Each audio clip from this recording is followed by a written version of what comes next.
अम्मी ये क्या कह रही हैं आप? तुम्हारे बैग में रकम थी ना? हाँ मगर थी ना?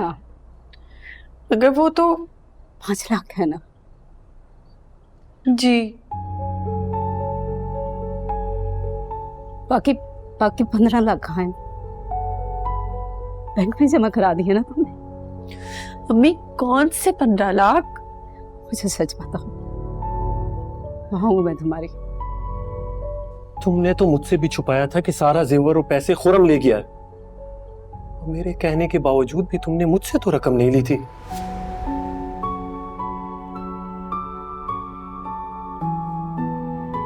हाँ नहीं ली।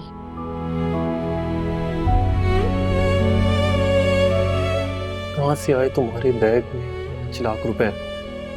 जबकि मैंने खाला को बता दिया था कि मैंने हॉल की बुकिंग कर ली है। तो फिर क्या जरूरत पड़ी थी तुम्हें प्रिंसिपल के ऑफिस से पैसे चोरी करने की? फराज, देखो मेरी बच्ची, शैतान इंसान का सबसे बड़ा दुश्मन। वो इंसान को ऐसी ऐसी बातों पर उकसाता है जो इंसान कभी सोच भी नहीं सकता। तुम भी बहकावे में आ गई और ये गलती कर बैठी। हमारे लिए, हमारी इज्जत बचाने के लिए तुमने वो रकम उठा ली।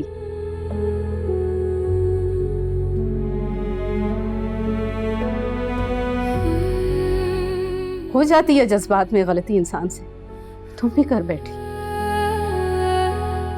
हम प्रिंसिपल साहब के पैर पकड़ लेंगे। बेटा बता दो पैसे कहाँ हैं? अभी तो FIR भी पक्की नहीं कटी होगी, वो केस वापस ले लेंगे।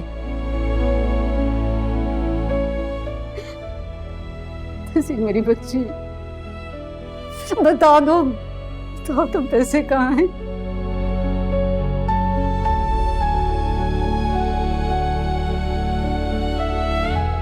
तज़ीन,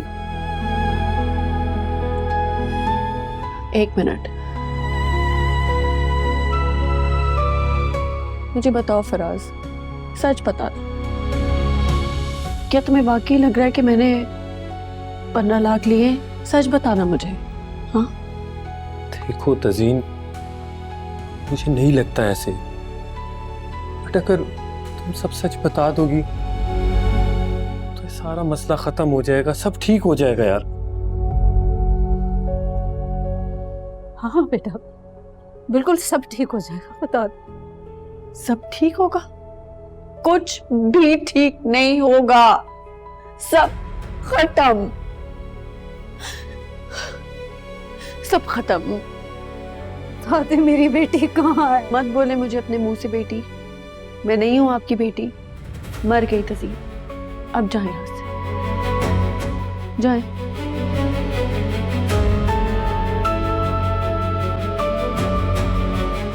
जाए यहां से, मर गई तज़ीन।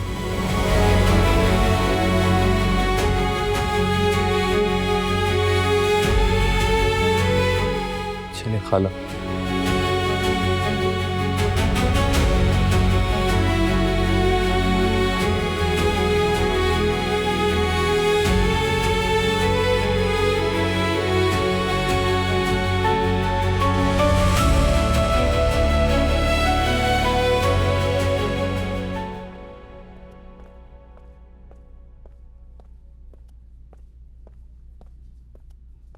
आ गए तुम?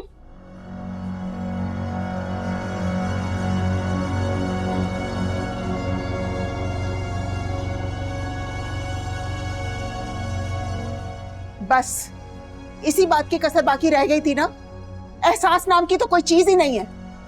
मेरी बहन के बच्चों ने तो उसको कहीं मुंह दिखाने के काबिल नहीं छोड़ा।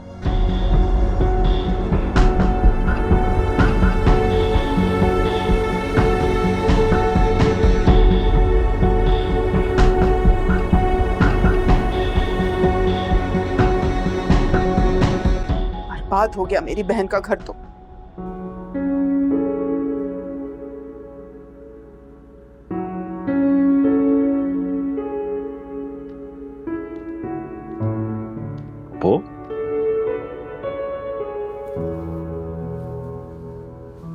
क्या हुआ, यहाँ अकेले क्यों बैठी हैं?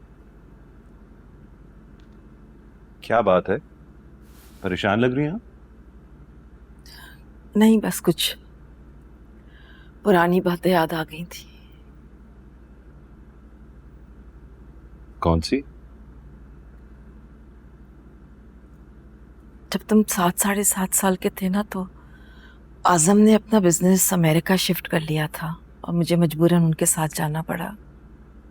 वहीं जाकर मुझे तुम्हारी अम्मी के इंतकाल की खबर मिली। मैं बहुत रोई थी, आना भी चाह रही थी, लेकिन मुझे डॉक्टर ने सफर करने से मना कर दिया था। ओ, समझ गया। लगता है मामा ने आपको फिर से बेऔलाद होने का ताना दिया। 3 मिसकैरेजेस होने के बाद अल्लाह ने एक बेटा दिया था, वो भी चंद लम्हे ही जी सका। मेरी गोद फिर खाली हो गई। ओहो, मैं हूं ना आपका बेटा, आपके अहमद जैसा। तुम तो मेरे लिए सब कुछ हो। बस कुछ पुरानी तल्ख बातों को याद करके यही सोची थी कि क्या हो गया मेरे साथ। अमेरिका जाने के 4 सालों के बाद मेरे और आजम के ताल्लुकात खराब होने शुरू हुए और नौबत तलाक तक पहुंच गई। अहमद के जाने के बाद तो मेरा वहाँ किसी भी चीज़ में दिल ही नहीं लगता था, हर चीज़ से दिल हट गया था। इसलिए मैं खामोशी से ना, बगैर बताए आजम को वहाँ से यहाँ आ गई। उसके बाद कांटेक्ट नहीं हुआ उनसे? रज़ा का कांटेक्ट है आजम से। तुम्हें बताया ना मैंने, मेरा तो हर चीज़ से दिल ही हट गया था। तो बस जब रज़ा मुझे मजबूर करता है तो मैं आजम को कॉल करके बात कर लेती हूँ। लेकिन उसके बाद आजम अंकल वापस क्यों नहीं आए? मुतशिम, मैं उन्हें बगैर बताए यहाँ आई थी, तो मुझसे नाराज है ना। और क्या करती मैं, मुझे बताओ। जिस औरत से वो शादी करने जा रहे थे, मैं उस औरत को आजम के साथ बांट नहीं सकती थी। चुपचाप से उनकी जिंदगी से बाहर आ गई। जहां मेरी जगह ही नहीं थी, वहां मैं क्यों रहती। वाह पप्पू, मुझे आप समझाती रहती हैं कि मैं उस जगह पे रहूं जो मेरी नहीं है, और खुद देखें। बिल्कुल मुतशिम, ये घर ही नहीं, सब कुछ तुम्हारा है और तुम इस चीज से पीछे नहीं हटोगे। याद रखना मेरी बात।